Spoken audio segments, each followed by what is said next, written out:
ఏంటండి అంత కోపంగా ఉన్నారు? మా అన్న నాకు మంచి గిఫ్ట్ ఇచ్చాడే. ఈ మధ్య మీ ఇద్దరిని చూస్తుంటే భయమేస్తుందండి. ఆడి వాళ్ళు ఈరోజు ఒకటి ముందు తలదించుకోవాల్సి వచ్చింది. పరువుదేముందండి, అతను మీ అన్నయ్య కదా. ఇంట్లో ఉంటే నీకేం తెలిసే, బయట తిరిగిన పరువు విలువ.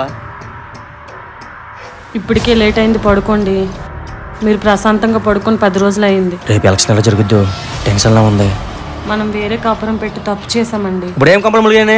మీ అన్నదమ్ములు చూస్తుంటే భయమేస్తుందండి. శత్రువుల కన్నా ఘోరంగా తయారయ్యారు. ఎలక్షన్ అవుతే టెన్షన్ నేనుంటే మధ్య నీ సోదటే. అయిపోయింది కదరా, ఇంకా దాని గురించి ఆలోచిస్తున్నావా? మర్చిపోవడానికి మా అన్న కొట్టింది చిన్న దెబ్బ కాదురా. అన్నేం చేశాడు రా? దొంగ దెబ్బ తీసింది మన ఫ్రెండ్ కదా. మొత్తం చేపించింది అన్నే కదా. అవునరా, అయినా అన్న మనం ఏం చేయలేం. ఎందుకు చేయలేమురా? ఏం జరిగిన అచ్యుతరావు గారు చూసుకుంటానని మాట ఇచ్చారు. అది ప్లాన్ చేస్తాం. రేపు ఎలక్షన్ బూత్ దగ్గర ఏమైనా తేడా జరిగితే అక్కడే తేల్చేద్దాం.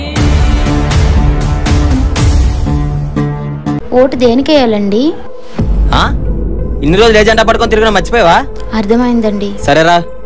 ఎలక్షన్ లో మీ అన్నయ్య వాళ్ళతో గొడవలేం పెట్టుకోకండి. నాకేమైనా సరదా అనుకున్నావు గొడవ పెట్టుకోవడానికి? ఎలా అనట్లేదండి. నాకేం చేయాలో తెలుసు, నువ్వు మూసుకొని రా. ఎలక్షన్ మొదలైన నుంచి ఏదో ఒక చిన్న గొడవ జరుగుతూనే ఉంది. కానీ అక్కడున్న పోలీసులు వాటిని అక్కడే ఆపేశారు. కానీ ఆ రోజు పోలీసులు ఆపింది అక్కడ జరుగుతున్న గొడవల్ని మాత్రమే, మాలో రగులుతున్న పగల్ని కాదు. ఎలక్షన్ జరిగాక అంతా ప్రశాంతంగా మారింది, కానీ మాలో ఉన్న కోపాలు తప్ప. ఏరా గట్టుమొత్తం తవ్వేస్తాను. నువ్వు అక్కడ ఏం చేసావు? ఇంత గట్టుని ఎంత చేసావు? పంపకాలు అలాగే వచ్చింది. మేవన్నీ దొంగ పంపకాలేగా. ఏంటి ఎక్కువ మాట్లాడుతున్నావు? నిజాలు మాట్లాడితే అందరికి పౌరుషాలే వస్తాయి. దొంగ పంపకాలు, దొంగ దెబ్బతీయడాలు. ఈ ఎలక్షన్ లో మనం గెలవనివరా? ఆ ల్యాండ్ కూడా నీ పేరు మీద రిజిస్ట్రేషన్ చేయిస్తా. ఎలక్షన్ లో గెలిస్తే అప్పుడు మాట్లాడుకుంటాం ఈ ఘాట్ల సంగతి.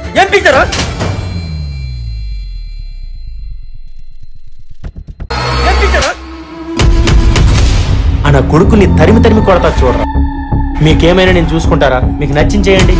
మనం గెలిస్తే మీ అన్నిలు కూడా నీ పేరు మీద రాయించడం పెద్ద లెక్క కాదురా.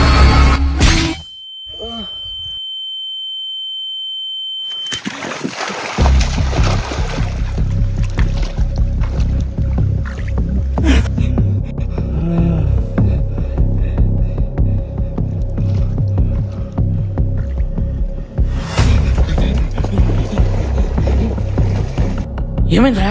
మా ఆయన చచ్చిపోయాడు రా. ఏం మాట్లాడుతున్నావురా? నేనే చంపేశాను రా. నువ్వు చంపడమేట్రా?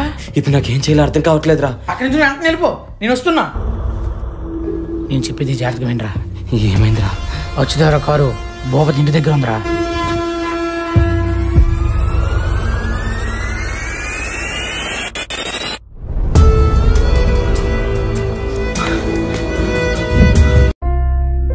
మన ఇద్దరిలో ఎవరో ఒక్కరమే గెలుస్తాం, కానీ లాభం మాత్రం ఇద్దరికీ ఉండాలి. నాన్న చెప్పేది ఏంటంటే అన్న, నాకు అర్థమైందిరా. నువ్వు గెలిచావనుకో నా వ్యాపారం జోలికి రాకు. ఒకవేళ నేను గెలిచాననుకో నీ వ్యాపారం జోలికి నేను రాను. జనాలు తిరగబడతారేమో సార్. బయట మేము శత్రువులమేరా, లోపలే ఈ చుట్టరికాలు. జనాలు వాళ్ళే కొట్టుకొని చేస్తారు.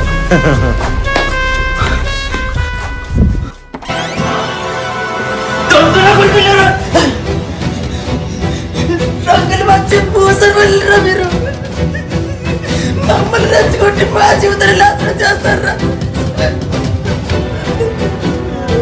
వన్ రూమ్ లో పడేయండిరా.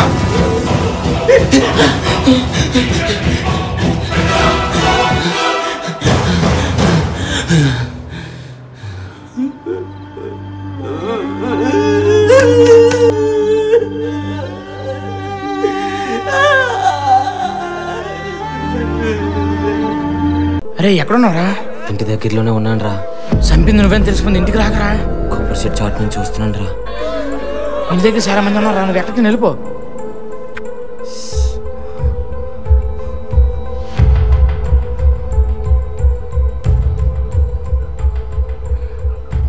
బాబాయ్, అందరూ అంటున్నారు నువ్వు మా నాన్నని చంపేశావంట.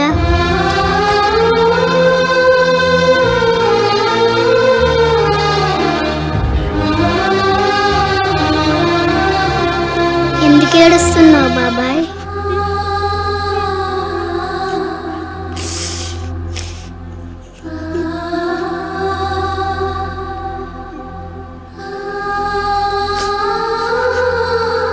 కొన్ని రోజుల తర్వాత మా కుటుంబానికి మగదిక్కే లేకుండా పోయింది.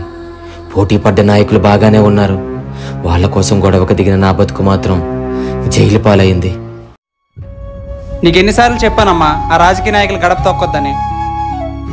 నేను నీకోసం ఏం చేయలేకపోయినరా. అసలు ఏమన్నారమ్మా? అయ్యా, ఎవరు? నేను లక్ష్మణయ్య. ఏంటి? మా అబ్బాయికి ఏదైనా జాబ్ వేపిస్తానన్నారు. జాబా? అసలు నీకు ఎవరు లోపలికి రానిచ్చారు? ఓటేసి గెలిపిస్తే ఇలా మాట్లాడతారేంటయ్యా? ఓటు నాకేసేమని గ్యారంటీ ఏంటి? రే ముందు తను బయటికి లాగేయండి. ఇప్పుడే రిజల్ట్ చూసా, నాకు జాబ్ వచ్చిందమ్మా. మీరు ఓటేసిన నాయకుడి వల్ల, నేను ఓటేసిన నాయకుడి వల్ల కాదమ్మా, మీరు కష్టపడి చదివించిన చదువు వల్ల వచ్చిందమ్మా జాబు. వెళ్ళేదారుల్లో ఆకాశం తోడుంది, హద్దే నీకొద్దు, నీ నవ్వే వీడొద్దు.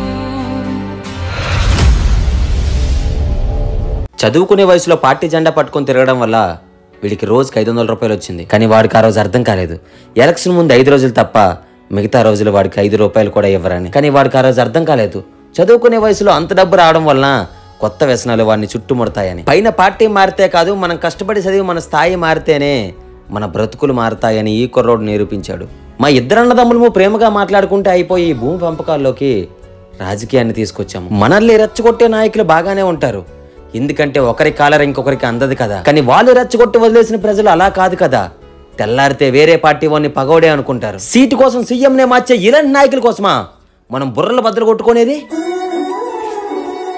జూన్ 4న ఎలాంటి గొడవలకి వెళ్లకుండా ఉంటారని ఈ సిరీస్ తీశాను. ఈ సిరీస్ కోసం మా టీం అందరం చాలా కష్టపడ్డాం. ఫాలో చేయకపోయినా పర్లేదు,